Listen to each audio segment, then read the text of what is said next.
Wonder why a teacher's work-life balance seems as elusive as a unicorn at a rodeo? Well, let me tell you, it's not because we're out here juggling flaming torches or doing somersaults on horseback. No, it's more like trying to keep a dozen plates spinning on sticks all while riding a unicycle on a tightrope. And the tightrope is on fire. Sounds fun, right? Hello there, I'm your guide through this circus we call work-life balance. And who am I, you ask? Well, let's just say I've been in the teacher's shoes, walked a mile, and then some. I felt the burn of the flaming tightrope and kept those plates spinning. So I think I've earned the right to share a thing or two about this great balancing act. Now, work-life balance, it's a phrase that's been thrown around so much, it's practically become a cliche. But what does it really mean? Is it about working less and living more? Or is it finding that elusive sweet spot where work and life harmoniously coexist? And here's the million-dollar question. Does it even exist?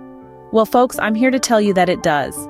It's not a mythical creature like our rodeo unicorn, but it's not a walk in the park either. It's more like a well-choreographed dance. A dance where sometimes you lead, sometimes you follow, but you're always moving, always adjusting. And it's a dance that you, dear teachers, perform every single day. So, what's this video about, you ask? It's about acknowledging the challenges you face in this great balancing act. It's about sharing tips and tricks to make the dance a little easier.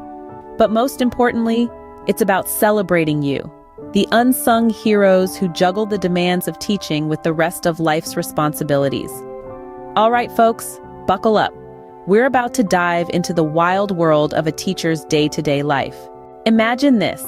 You're Miss Johnson, a 5th grade teacher with a classroom full of future Nobel laureates, or so you hope.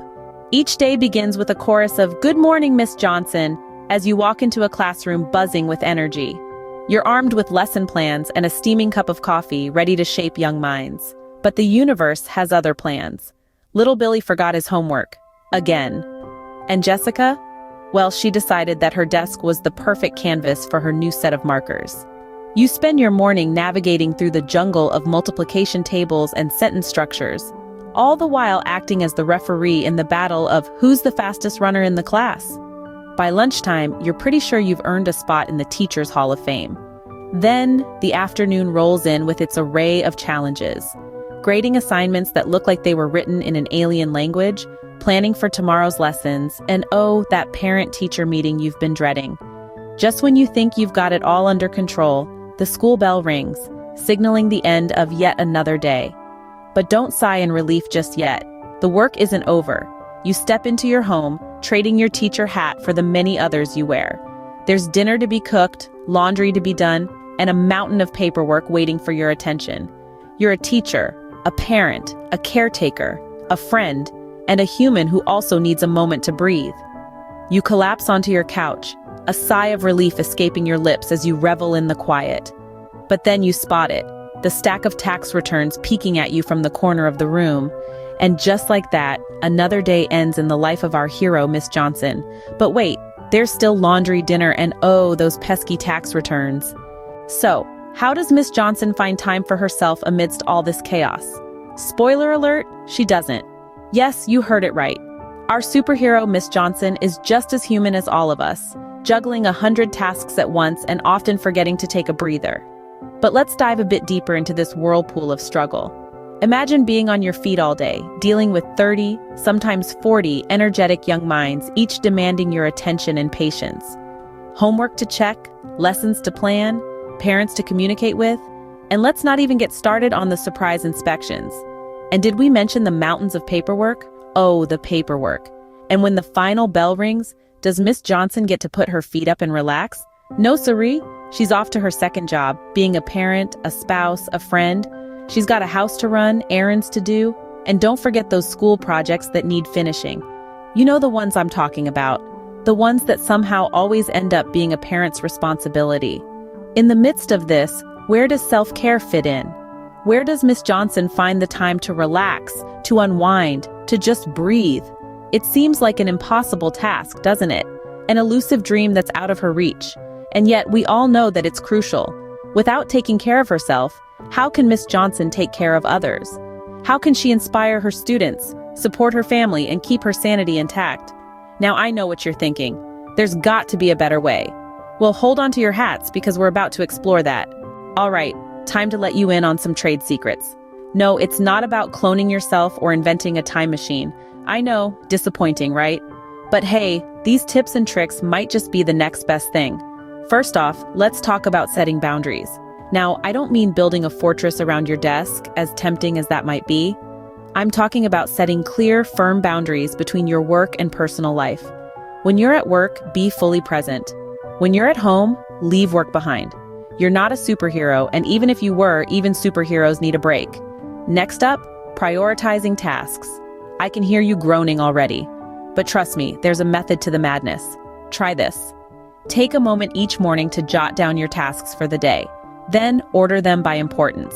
Start with the tasks that absolutely, positively, no doubt about it, have to get done today. Then work your way down the list. And remember, it's okay if you don't get everything done. The world won't end, probably. Now on to the big one, self-care. Yes, you heard me right. Self-care. Now I know what you're thinking. I don't have time for self-care. Well, guess what? You do. In fact, you must make time for it. Take a walk, read a book, have a dance party in your living room, whatever floats your boat. The point is, taking care of yourself isn't just good for you. It's good for everyone around you too. And lastly, learn to say no. I know, easier said than done. But here's the thing. Saying yes to everything is a one-way ticket to Burnoutville. And trust me, you don't want to go there. So learn to say no. It's not being selfish, it's being smart. And now the piece de resistance, the secret sauce, the golden ticket. Ready for it? Here it is, be kind to yourself. Sounds simple, right? But it's all too easy to forget. So remember, be kind to yourself. Give yourself a break. Cut yourself some slack. You're doing the best you can, and that's all anyone can ask for. And there you have it. A survival guide for teachers trying to juggle work and life. But wait, there's more. Now, let's revisit our friend Miss Johnson. With these new strategies in hand, she's ready to take on the world, or at least her classroom. So here we find Miss Johnson, armed with the wisdom and tips we've shared. She's no longer a damsel in distress, buried under a mountain of papers, but a warrior ready to slay the dragon of imbalance. The first thing she does? She starts to delegate. That's right, she's realized that she doesn't have to do it all.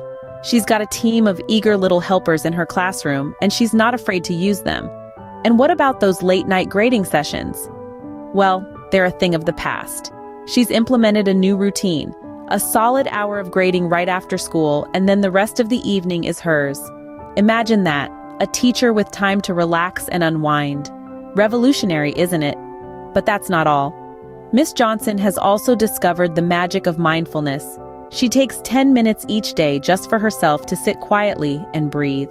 It's her little oasis in the desert of the day, a sanctuary where she can recharge and refocus. And guess what? It's working. She's happier, calmer, and more present in her classroom. And finally, she's learned to say no. Not to her students, not to her job, but to the extra responsibilities that were piling up and stealing her peace. She's realized that she can't pour from an empty cup, and she's made her well-being a priority. It's not selfish, it's self-care, and it's making a world of difference. So there you have it. Miss Johnson, once drowning in stress and burnout, has found her way to the shore. It wasn't easy, but she's proved that it's possible. And let's be honest, if Miss Johnson can do it, so can we.